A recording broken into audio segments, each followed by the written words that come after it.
We're in the information age, but facts are in short supply. Reject the noise, ask bold questions, and seek the truth with FBI whistleblower and common sense extremist Steve Friend. This is the American Radicals Podcast.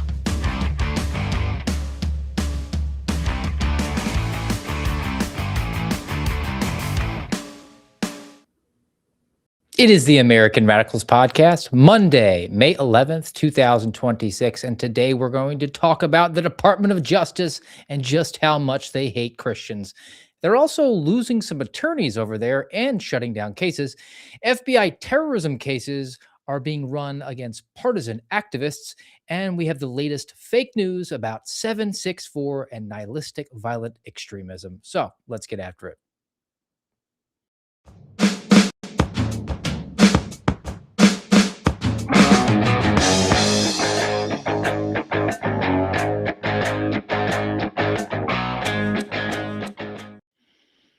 Back and better than ever on the American Radicals Podcast after a week-long hiatus. I appreciate you guys, as always, being very forgiving and lenient because I had to go and do some training. I alluded to it at the send-off show. I think that was May 1st. Yeah, May 1st, Friday. We did the Mag Dump episode.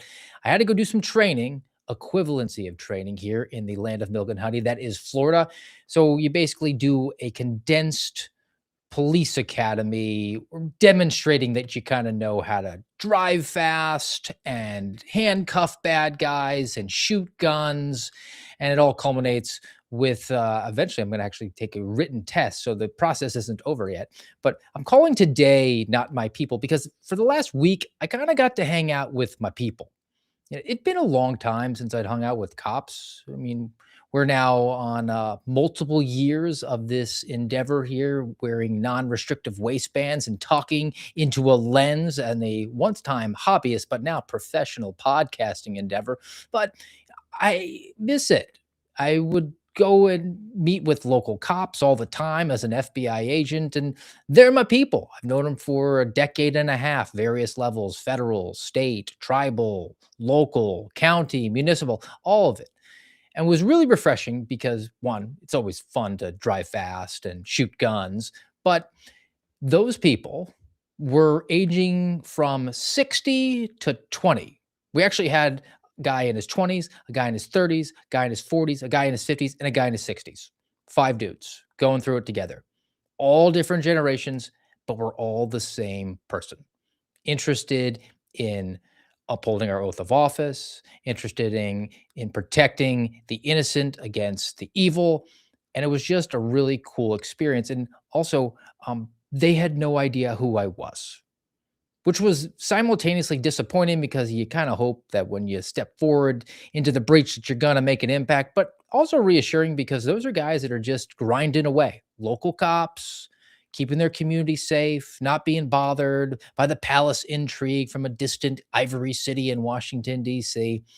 And it was just a cool experience. And then I also capped it off with, over the weekend, took my little guy out to go watch some professional wrestling, which again, those are my people. Nothing says it better. Nothing says more 90s than professional wrestling, where there is no racial strife. It's just good guys against bad guys. Very simple. Content of character is all that means, is all that's important. So again, my people. Now let's talk about, for the day, the not my people. We're going to break the show into 2 different sections, all under the same umbrella. One, Department of Justice, main justice writ large, and then we'll get more specific into the ex-girlfriend over at the FBI. So I saw this report. It's come out. It's a report about some past malfeasance at the hands of the Department of Justice. And it comes directly from the Office of Public Affairs. The headline here is Task Force publishes report on eradicating anti-Christian bias and restoring religious liberty. Now, the press release itself, it's 556 pages. And it comes from the Task Force to Eradicate Anti-Christian Bias. And I have a link to the report right here, and I'll put it in the show notes for today. It's called the 2026 Report by the Task Force to Eradicate Anti-Christian Bias. It's kind of repetitive. It's pursuant to President Trump's Executive Order 14202. And there's some huge takeaways here about just how politicized and discriminatory that the Department of Justice was during the Biden auto pen administration. So the Biden DOJ pursued aggressive prosecutions against nonviolent pro-life Christians under the guise of the FACE Act, the Freedom of Access to Clinical Entrances, which is about a 32-year-old law signed because both houses of Congress, through a bipartisan effort where the Republicans sold out their base, agreed to say, look, it's illegal to obstruct a woman from going into an abortion clinic to murder her baby. And similarly, it's supposed to be illegal to obstruct someone from going into a house of worship or even vandalizing either one of those places. And it's rich and dripping with irony because one side sees kill mills for babies as being equivalent to houses of worship because we each have our various faith traditions. So the Biden DOJ also requested an average sentence of 26.8 months for pro-life defendants under FACE Act violations. So just over 2 years, and you serve about 85% of your time. You're looking at roughly a 2-year sentence if you happen to be praying outside of an abortion clinic and they're able to construe it as being a violent action. And yet half of that, less than half of that, 1-year sentence was the average for those who violated the FACE Act the other way. Those who were obstructing your ability to practice your faith, those who were trying to burn down churches, they got an average of about a 12-month sentence.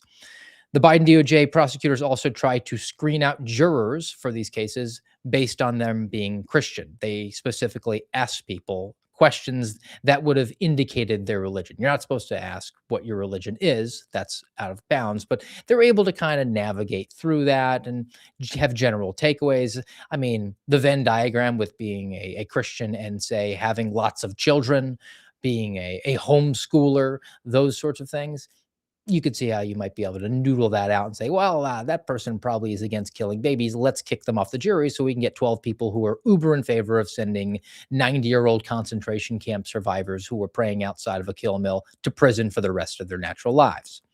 Now, away from FACE Act, the Biden DOJ considered requests for religious exemptions as harmful conduct to be regulated. That's related to the coronavirus and coronavirus vaccine. Across federal agencies, requests for religious accommodations for the vaccine mandates were summarily denied or remain pending indefinitely. And I can tell you and attest firsthand that is exactly what happened at the FBI under the Department of Justice. The mandate came down September 2021, Executive Order 14043 from President Joseph Robinette Biden. It said that you had to get the jab, or you could request a reasonable accommodation. And then right away, things started to spin up because a whole bunch of people put in a request. I did 2 of them. I requested one for medical reasons because I had already had coronavirus and my blood indicated that. I had all the antibodies surging through my system. So why would I need a vaccine for a disease I've already had? Secondly, I requested a religious accommodation. Those went to separate people within the FBI. They didn't go to one central location. I sent the request in and I had a separate case manager to sort of on its face negotiate between me and the FBI about whether or not my request to not inject an experimental gene juice into my arm could be reasonably accommodated. And then nothing happened.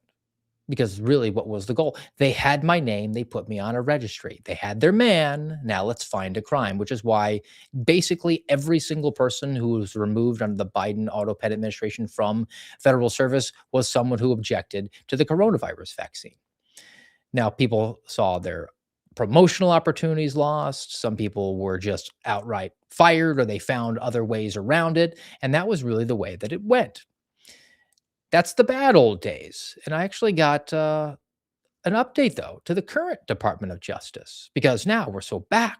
We're so base. We got President Trump part 2. We have an acting attorney general because Pam Bondi, the Dow was under 50,000 or something, and they had to get rid of her.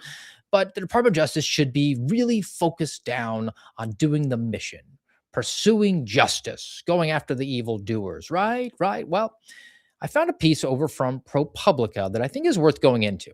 Now, ProPublica is of the political left, and it's sort of a mixed bag in what their general message is here, but I think we can digest it and read through it and glean out what we can and find out, is the Department of Justice getting a bum rap from a leftist rag, or are there some legitimate points of concern here? Because the headline from ProPublica is Trump's Justice Department dropped 23,000 criminal investigations in shift to immigration.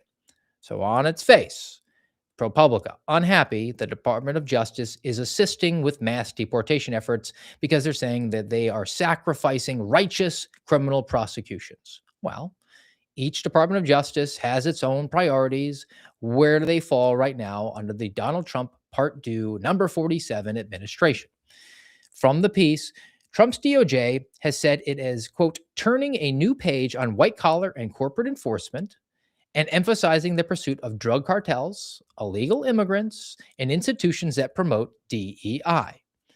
The DOJ prosecuted 32,000 new immigration cases in the first 6 months of the administration, which was nearly triple the number under the Biden administration. Press pause. Again, the Department of Justice has quite a bit of latitude, prosecutorial discretion about what sorts of cases that it's going to take up. I've had experiences where I took righteous violations of federal law cases against people who violated the federal law, who inflicted some modicum of harm, be it through fraud or force, on an American citizen, and taken that prosecution to a United States Attorney's office, spoken to a frontline prosecutor, otherwise known as an assistant United States attorney, an AUSA, and they said, we're going to decline this case. They are not compelled to bring the case. I brought in stabbings, and they responded, how stabbed are they? And as gross as that sounds, it's, if you know, kind of reasonable. There's only a finite amount of time and resources and bandwidth. They have to focus on the most egregious cases. We had a requirement. Has to be serious bodily injury, Steve. You're working on an Indian reservation. Has to be serious. Broken bone, permanently maiming someone. And there was an actual debate. Hey, this woman was a victim of domestic violence. Her husband punched her in the face and broke her nose. Well, Steve, the nose technically isn't a bone. We can't call it a serious bodily injury. I'm sorry, gonna have to decline this case. I brought someone getting stabbed in the eyeball with a grill fork to a United States Attorney's office and was told, yeah, it's just not enough for us. We're going to decline this one. So ProPublica taking umbrage with the DOJ because they're going to focus in on violent crime or drug cartels rather than being really uber focused on white collar and public corruption. Well, you get that sort of latitude and bandwidth when you're elected. And if the people don't like it, they'll vote for somebody else. And also focusing in on immigration cases. Yeah, that was the mandate in 2024. It was the most important issue for a lot of people who went to the polls and voted for Donald Trump over Kamala Harris to become the 47th president of the United States. Mass deportations. And the crimes that are attached to that would necessitate involvement from the Department of Justice. Wow.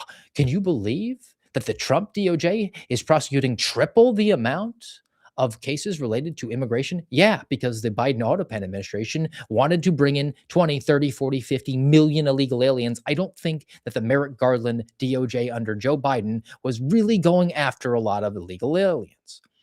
So back to ProPublica, away from this, and let's get into some specifics. So the spike of declined cases began in February 2025, just into the new administration, when the DOJ ordered prosecutors to review every open case launched prior to October 2022 and determine whether or not to close it. So we're doing some house cleaning. Hey, you got this case. It was opened in the middle of 2022. It's now 2025. It's over 2 years. Are you going to go forward, or are you just kind of keeping this thing on the books? Are you trying to make yourself look busy? Are you actually making the process the punishment? We heard that term, weaponization, going on. If you're reaching out to a defendant's lawyer who's billing by the hour and you're not actually planning to bring forward a prosecution, that client, that defendant, is getting billed for that time. You're making the process a punishment. You're bleeding the white financially.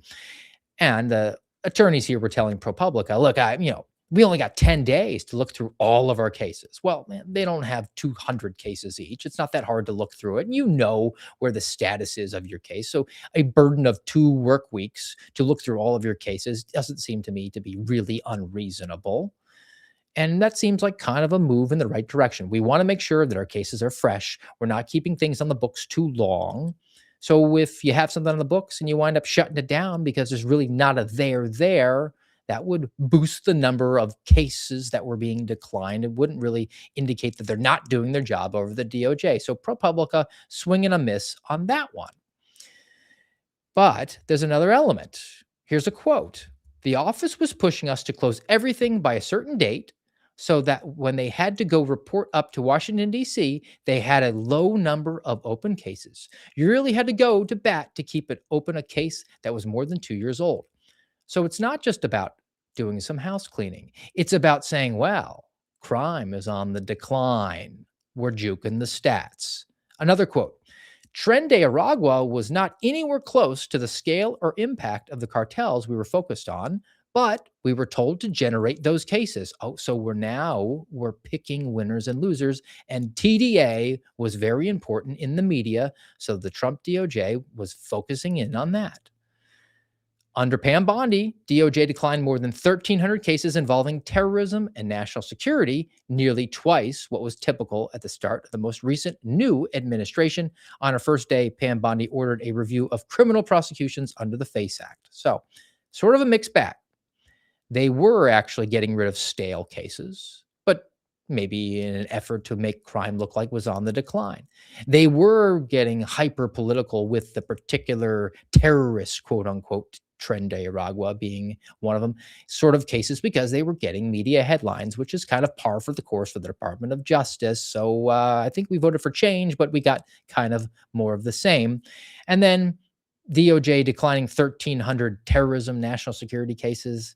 I think we've gone at length on this program about just how much of a threat to national security many of these cases are. And a lot of them are just purely entrapment cases or other criminal matters are being characterized as national security so that they can get some headlines and they can get some more funding. We're juking the stats again. And then there's this other thing that's playing into this. Why might the Department of Justice be declining cases? Well, they might just not have the lawyers. So from Financial Times, headline, U.S. Department of Justice loses a quarter of its lawyers. Well, this is just people who are interested in justice, not political at all, right? Right? Not so much. So in total, 3,400 attorneys out of 13,000 left the department. They've hired back like 700. So in essence, it looks like 20% fewer lawyers work now at DOJ. DOJ fired prosecutors who worked on criminal cases linked to January 6th, but those were all national security cases. So Financial Times is a little bit erroneous on that. Hundreds have left DOJ's Civil Rights Division because they don't like Harmeet Dillon. I kind of share their sentiment. She seems like kind of not the best of people, but I think they didn't leave for reasons that I would leave. She's not being aggressive enough at protecting civil rights like the Second Amendment or First Amendment issues. In fact, going after people on First Amendment grounds because we can't allow hate speech. Those who were at the Civil Rights Division, the crown jewel of the Department of Justice, they really wanted to go after people who they deemed to be political enemies because that's what communists do. Communists get into power here at the Department of Justice to reward their friends and punish their enemies. And their enemies would be people who were slightly to the right of Mao Zedong.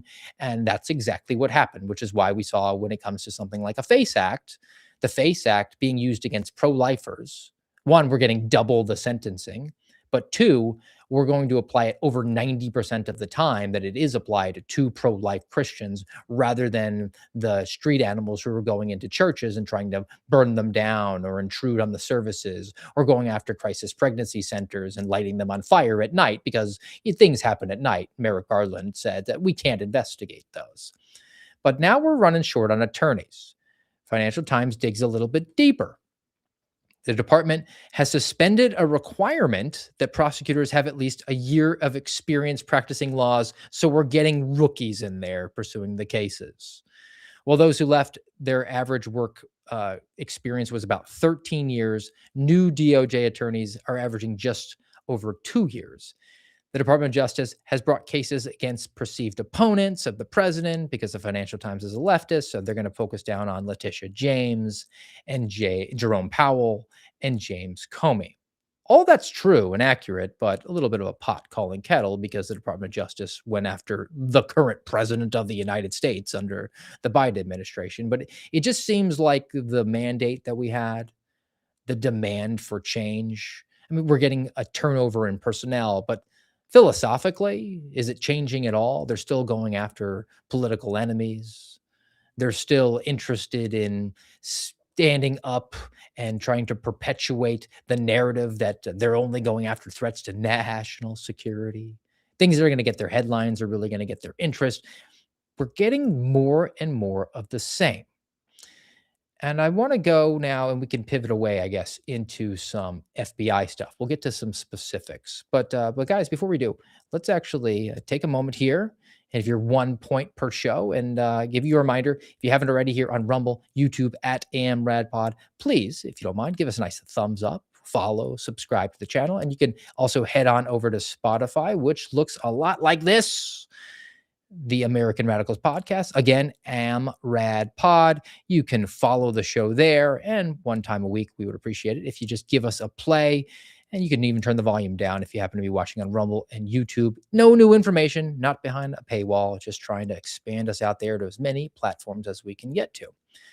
All right, so DOJ writ large, more of the same. What about FBI, though? Because we're going to look back in the past and see if there's been a change in the present. And I saw this was a piece over at the Federalist by my buddy Nick Giordano, who I've been on his show. He's actually been on this show as a guest before, and he wrote about the current situation we find ourselves with the Southern Poverty Law Center. It was a couple weeks ago that there was an announcement that Department of Justice, through working with the FBI, had brought forward an indictment against the Southern Poverty Law Center for financial crimes, wire fraud. In essence, what was going on at Southern Poverty Law Center was they were taking donations as a nonprofit charitable organization and turning around and taking those donations and paying sources, snitches, confidential human sources, to infiltrate white supremacist organizations so that then they could turn around at the Southern Poverty Law Center and report them as hate groups, which were then imbibed and sent over to the FBI. And then there's a question of, were those sources also sent to the FBI and paid by the FBI? And was the FBI paying for this information? And did the FBI actually maybe kind of sort of fund this, which would be a problem? And also, I pointed out that there's not actually a victim here if you were being truly objective and honest. Southern Poverty Law Center's donorship knows what it's getting with the SPLC. They're getting a communist leftist organization, and I'm sure they're happy, even if a few $100 here or there were to flow to a KKK or some other white supremacist organization, as long as it helped prop up the narrative that there's all these hate groups out there. White supremacy is on the rise. The FBI has to crack down on it. I don't think you're going to get a Southern Poverty Law Center donor coming forward at all saying, I was defrauded out of my funds. And then you add to it how this was not even an FBI case. It was a 3-year-old IRS case, and the FBI now, the present FBI, wants some good headlines. The DOJ now, the present Department of Justice, wants some good headlines. So they brought these charges, and then they announced them. But Nick Giordano wrote this op-ed over at the Federalist, and I think he makes some good points. This was from May 4th, so a week ago. Headline, SPLC indictment shows partisan activists were running the FBI domestic terror program. In June 2021, the Biden administration's National Strategy for Countering Domestic Terrorism formalized public-private partnerships and relied on non-governmental analysis to identify threats. By treating the Southern Poverty Law Center's partisan analysis as a substitute for sworn evidence, the government laundered ideological narratives into official federal threat assessments. Well, Nick is really smart, guys. Let me see if I can't dumb this down a little bit for myself here. Essentially, what happened was the Biden administration, and I have a link to that. And again, I'll put this in the show notes. They come up with a title for it was, and this is a little bit difficult to find. I had to do a little bit of digging. The National Strategy for Countering Domestic Terrorism. And it had 4 pillars. How are we going to push back on the greatest threats? And I believe this was a couple years ago. I covered down on it here on the American Radicals podcast, but here it is. I'll actually go into the document to page 10 for what I want to cover down on.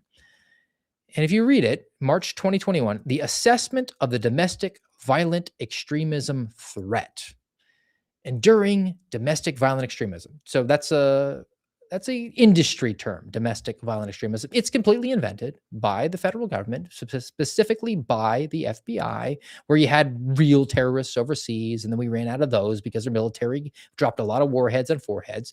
And then they came up with the homegrown violent extremists, and those were people who were living in the United States, recent immigrants, maybe first generation Americans who had sympathies with foreign terrorist organizations. So they were the HVEs. And then we ran out of those to entrap. So we came up with a new category, which was the domestic violent extremists. And they had ideology that was not for foreign terrorist organizations, but for domestic terror. And those were the people that eventually became the targets of so many of the entrapments that we saw in recent years at the hands of the FBI, where they went after people who were right of Mao Zedong and said that they were anti-government extremists. So page 10 of this National Strategy for Countering Domestic Terrorism says enduring domestic violent extremists' motivations pertaining to biases against minority populations, which means that they're white supremacist, and perceived government overreach will almost certainly continue to drive radicalization and mobilization. So we're getting into the agave territory. It's not specifically mentioned in this document. That was floating around at this time, but they didn't memorialize it in the document. Agave, anti-government, anti-authority, violent extremists, but they allude to it. They say government overreach. According to the FBI and the Department of Homeland Security, this document here we're talking about was from March. So the strategic intelligence assessment that came out was from, I think, June of 2021. So a couple months later, that's when they started talking about the anti-government, anti-authority, violent extremist, agave.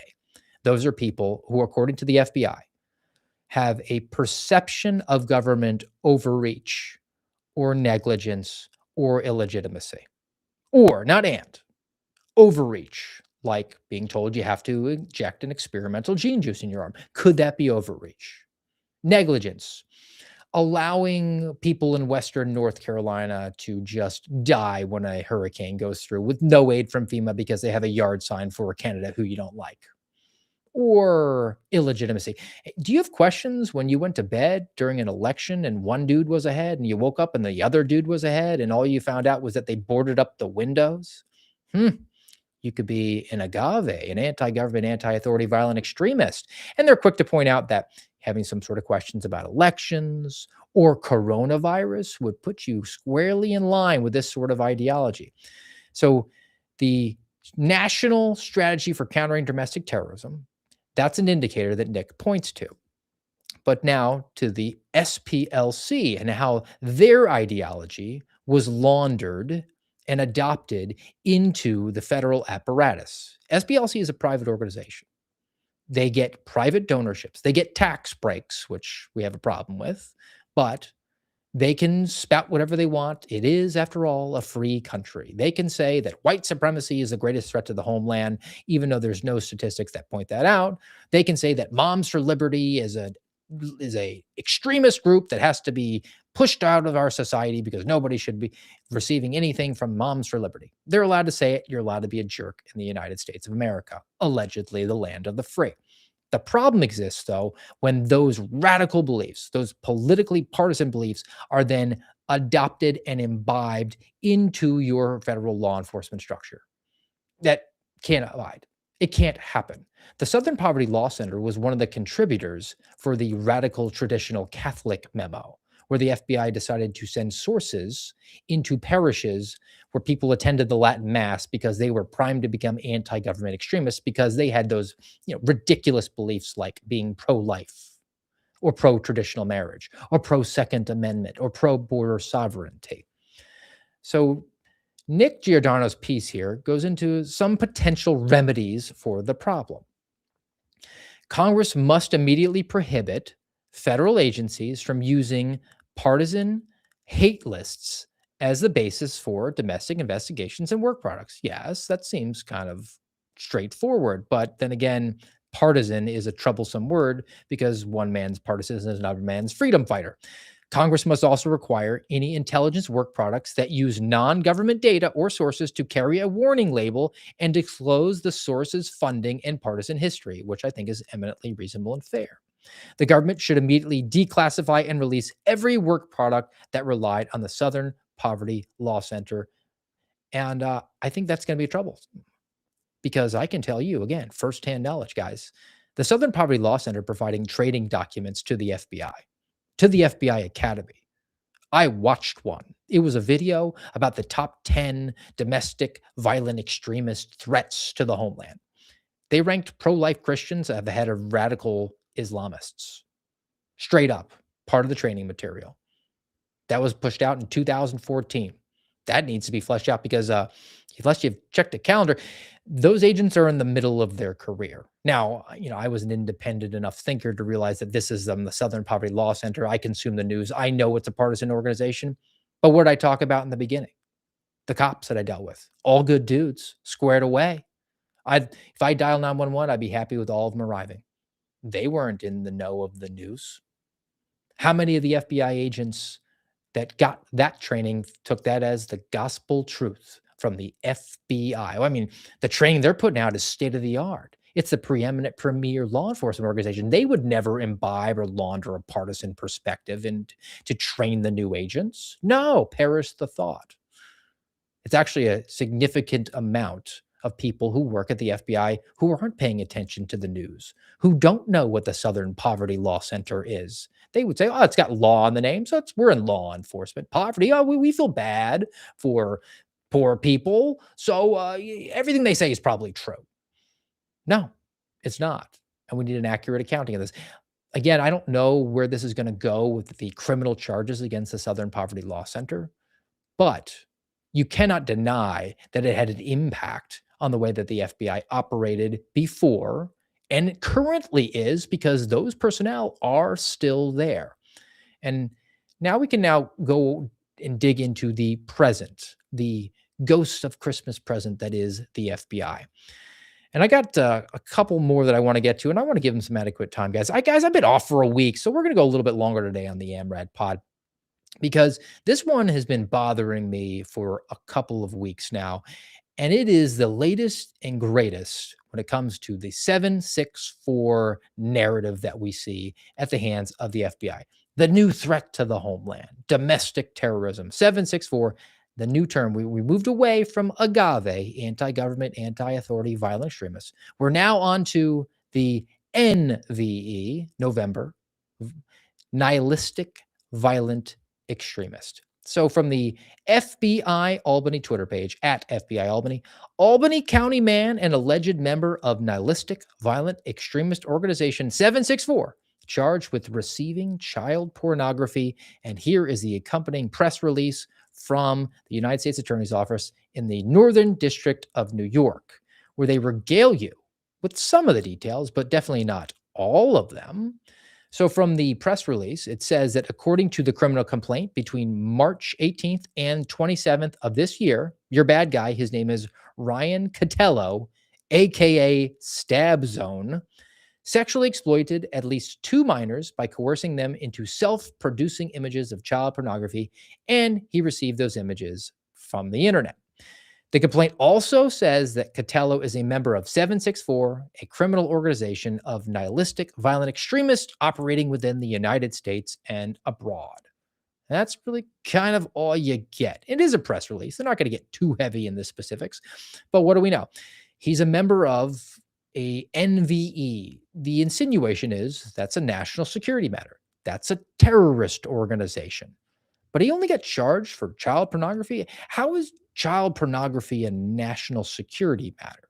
Oh, come on, Steve. Are you defending a pedophile? No. I just want to be accurate with what we do, which is why I got access to the actual criminal complaint that's alluded to here in the press release by the Department of Justice, by the U.S. Attorney's Office for the Northern District of New York. And we're going to work our way through some of it to show you how much has the current FBI evolved from the past FBI, which was hell-bent on rooting out white supremacy and all the extremism that's out there. Did we just find a different category? Are we doing just the exact same thing? I don't know. I'll let you be the judge. So the criminal complaint, you'll see it there. It is sworn out by a member of the FBI Joint Terrorism Task Force. He's a task force officer, an officer of the law, not an FBI agent who has been deputized to work with the FBI. His name is Craig Morrison, and he works for the terrorism side of the house. So there's got to be a terrorism angle here. And if we scroll through, all of these matters are kind of fleshed out, and we'll cover down them. So let's begin with paragraph 7, which is a background on nihilistic violent extremism. This is stock language, guys. This is copied and pasted from every complaint that relates to 764 and nihilistic violent extremism. It's called a pony in the FBI. It's a template. NVEs are individuals who engage in criminal conduct within the United States and abroad in furtherance of political, social, or religious goals that derive primarily from a hatred of society at large and a desire to bring about its collapse. Next paragraph. NVEs, both individually and as a network, because we have to have an organization, can't be an individual, they systemically and methodically target vulnerable populations across the United States and the globe. NVEs frequently use social media communication platforms to connect with individuals and desensitize them to violence by, among other things, breaking down societal norms regarding and engaging in violence. And then they get into child pornography. I'm going to pause for 1 second and just go back over one point here. Let me re-say it. But before I do, let me remind you, what is the FBI playbook? The FBI playbook is find a vulnerable person, somebody who's functionally retarded, down on their luck, indigent, depressed, what have you. And then you groom them. You introduce a confidential human source, eventually an undercover, and you convince them to go and do their worst ideas so that you can arrest them for being a terrorist when they never would have been a terrorist. They were not predisposed or even capable of carrying out a terrorist attack, but for the involvement of the FBI. And increasingly what we're seeing with the playbook is they're infiltrating these, quote, organizations online through social media. So I think the FBI sounds like a nihilistic violent extremist group because by their own definition, NVEs individually and as a network systemically and methodically target vulnerable populations across the US, frequently using social media communication platforms to connect with individuals and desensitize them. Nice cell phone. Hashtag winning, FBI. Back to this complaint, we can jump ahead a little bit and let's get into the actual specifics of our case against this bad guy whose name is Catello. So the complaint came in to the National Threat Operations Center, NTOC, which is the FBI 911. And you find out that the complainant is friends with this girl who's the victim. The victim is, I think, 16 years old, but her friend winds up calling the FBI. The complainant says that the victim is the ex-girlfriend of her bad guy, and that this girl provided her bad guy with pornography of herself. We find out that her bad guy is 24 years old and was having an online relationship with the victim when she was 16. And that's when things start to mobilize and go into action. So the FBI reaches out and they get a search warrant March 27th of this year. FBI Albany executes a search warrant for Mr. Catello. So they go search his house and they are searching for him, which means that they're there to arrest him. That's basically what an arrest warrant is. It's a search warrant for a person. So they execute the arrest warrant and the search warrant at his house. They seize some devices and then they plop down Mr. Catello and say, "Hey, bud, we need to have a conversation with you," which is exactly what happens. And they interview him. So Catello states that he was aware of 764, and he apologized for being sick to anyone that he had taken advantage of. No further information about 764. He also said that he had contact with this girl, the victim, and he was aware that she was underage. Then that's it. Like, basically, I'm sorry for what I did. Yes, she was my online girlfriend. Yes, I asked her to send me nudes, and she did.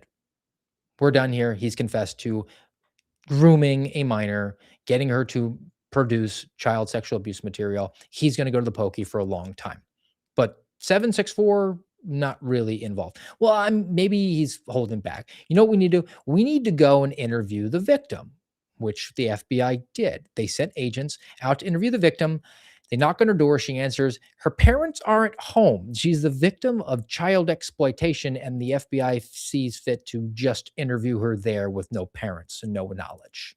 And the victim tells the FBI that, yeah, he was my boyfriend. He encouraged me to send him the child pornography of myself, and I did. And I don't feel threatened now because we live distances apart, and I've kind of moved on. So we're done.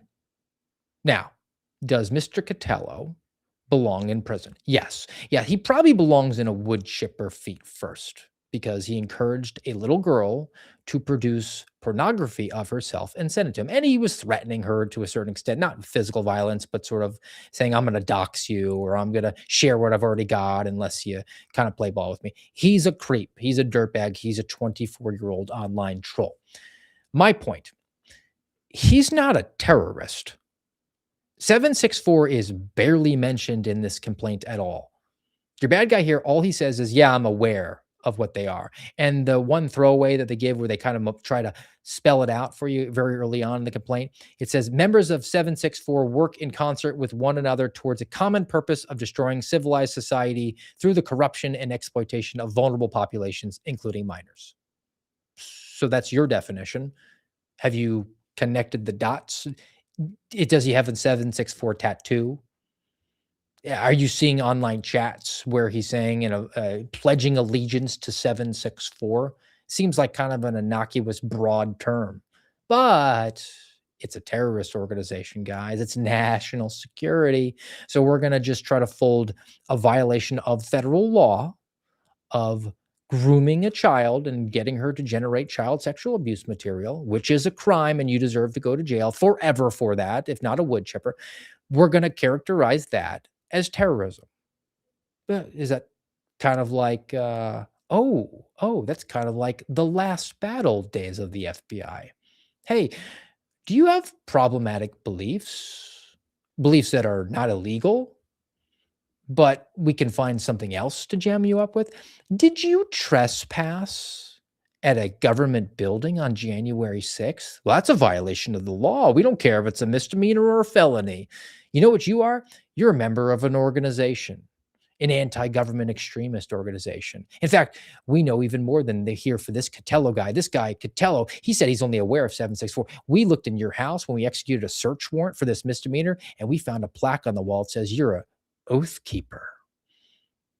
Things are the exact same, guys. The flavor of the target has changed, but the operations, they're staying exactly the same. As are the just thirst, the unending effort on behalf of the FBI director, he cannot quench his thirst for attention and love from his adoring fans, but mostly from his dad, the president of the United States, which I want to now pivot over to the FBI director and his mission set to get as much attention as possible for things that he's lying about from social media, from Twitter, at FBI Director Cash, who I'm now going to call FBI Director Medium Strength Password because he signs his autograph as K $H #9. So FBI Director Medium Strength Password writes about Operation Iron Pursuit. 200 plus child victims located and 350 subjects arrested, the highest number on a similar op in the past 14 months. This was a 1-month nationwide child abuser takedown. All 56 FBI field offices participated with our interagency partners, lives saved, families reunited, and violent criminals crushed. Where's one kid? FBI director, medium password strength. Do you have video or photographic evidence of one of those 200 kids? Oh, no, you don't? Because you didn't reunite families. 200 kids were, he said that they were located, not rescued, located. Located is very specific. It means that they were identified as being a kid who was in some sort of historic child sexual abuse material, child pornography material. They figured out who the Jane Doe was in the video that's being circulated amongst a bunch of pedophiles. The FBI doesn't do that. National Center for Missing and Exploited Children does it. The people that do the real work. They watch this stuff all day long and refer to law enforcement. They are such a gold standard that law enforcement doesn't even need to watch the child pornography. They can take Nick Mick's word for it that, yes, it is in fact has all the necessary components to be characterized as child sexual abuse material. You can prosecute this. We will spare you the gruesome details. You don't have to watch it, officer. So Nick Mick watches this material all day, and they figure out that Jane Doe there, who they've seen so many times, that they know her face, know the room, know the bed sheets, and they say, oh, this is a historic series. We call her Little Susie. And they figure out that Little Susie, Jane Doe, is now an adult. And by law, she has to be notified now that they've identified her because she's a victim. So every single time that some dirtbag gets arrested for having child pornography on a device and it has Little Susie, Jane Doe, the video that was taken of her 30 years ago when she was 6 years old, she's been re-victimized. She has to be notified. And then Jane Doe says, guys, this is all over the world. It's the World Wide Web. I don't need to be called. I just want to move on. Take me off the list. I don't need to be labeled as a victim. Well, we've now identified Jane Doe. So Director Medium Strength Password, he can claim that 200 kids have been located by the FBI when they haven't done a single one. Oh, and then let's get into the subjects. 350 subjects were arrested over a month. Over a month. I mean, let's do a little bit of math. I'm kind of a numbers guy. 350 in a month were arrested by all 56 field offices, which would mean roughly 6 arrests per field office in a month by a child pornography, violent crimes against children, sexual exploitation of children squad. 6 arrests, a little bit over 1 a week, 1.5 a week. That's not impressive at all. Oh, and let me say on top of that, they circulated to people who I know who work in this space. Hey, don't go forward and arrest right now. Hold it till next month when we have Operation Iron Pursuit so we can boost the numbers and make them look even better. 350 arrests is pathetic. If you go to a local sheriff's office, if they have a competent internet crimes against children squad, they'll be going out and they'll getting 6 arrests every month themselves. At a fairly low work tempo. They're kind of just bebopping along on cruise control. And they're hardly an $11 billion preeminent premier law enforcement agency. They might have 3 or 4 detectives working it. They'll just bust out 6 and move on to the next month. And sheriff will be like, all right, I'm not giving you an award for it. That's sort of my expectation. Pathetic. But the messaging works. And the unquenchable thirst that is Kash Patel's for attention remains in this FBI, as is abuse of power, as is bastardizing the processes and going after political enemies. So I got one more I want to get to, and this comes from MS Now, hard left in this country, but you call balls and strikes here. Headline, FBI investigating leaks to journalist who wrote explosive article on Kash Patel, according to sources. So leaks about a leak investigation. We're running a very professional organization here at the hands of Director FBI Medium Password Strength. Sources said that the so-called insider threat investigation is highly unusual because it did not stem from a disclosure of classified information. That's right. It's not illegal. It's not classified to say that Kash Patel is drunk on the job. The agents involved are part of an insider threat unit based in Huntsville, Alabama. So we're using the insider threat agents, the people who look for spies, look for the Robert Hansons, and they're supposed to find the person who offended the sensibilities of the FBI director. An investigation could be used by FBI agents to obtain the reporter's phone records, run her name and information through FBI databases, and examine her social media contacts, which is exactly what they want. They want to find out who this reporter, Sarah Fitzgerald, has been talking to at the FBI because they want to root out the moles. Look, it's a 38,000 person organization at the FBI. Not everybody is going to be a fan of the director. Leaks are going to happen. You know what you could do? You could not be an a-hole. You could not be drinking on the job. You could just be a person who's vetted of having fidelity, bravery, and integrity, focused on the mission of crushing violent crime and actually crushing violent crime for real, not flying overseas to party with your hockey buddies when they win a gold medal, when they're in a state of undress and you abuse your role as the FBI director in order to gain access to a bunch of half-naked men, #MeToo. You could stop assigning SWAT agents to protect the girl who's your friend in Nashville 24 hours a day. All of these things. All these things could stop. And, you just say, look, that leak is patently false. So we're not going to worry about it because we're too busy crushing violent crime here. But that's not what's going on because things haven't changed, be it at the Department of Justice at large or specifically to the FBI. They're not the cops that I was hanging out with. The guys who were focused down on protecting their citizens, protecting their communities against fraud and force. They're not the people that I was hanging out with when I was watching professional wrestling with my son. People who worry about content of character. We like good guys. We don't like bad guys. We're not interested in politics.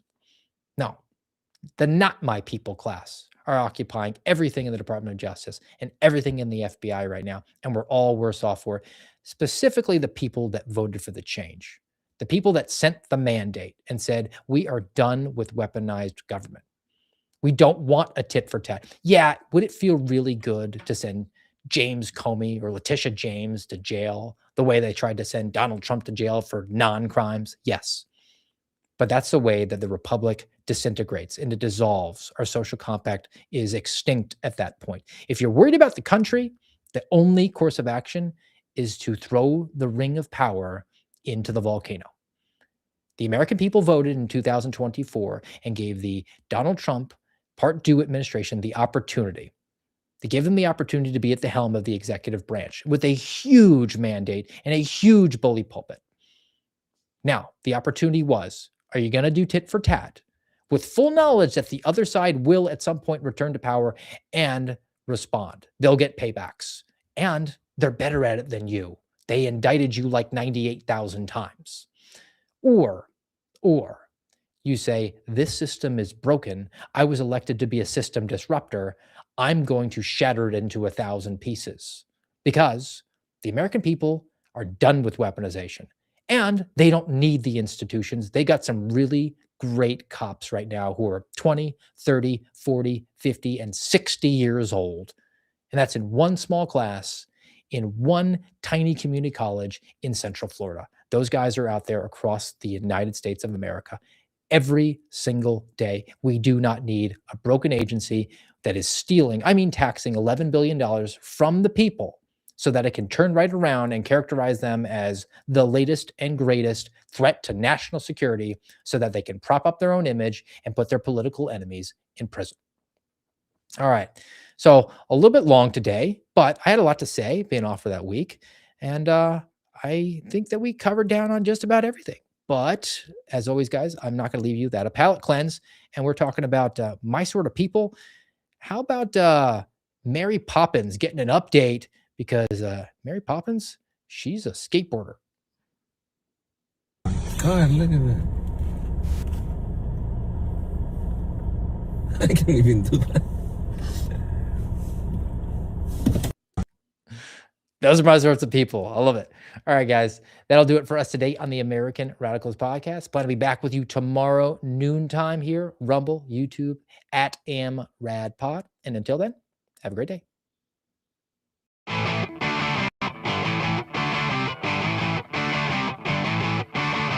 You've been listening to the American Radicals podcast. Find us on YouTube, Rumble, and X at AmRad.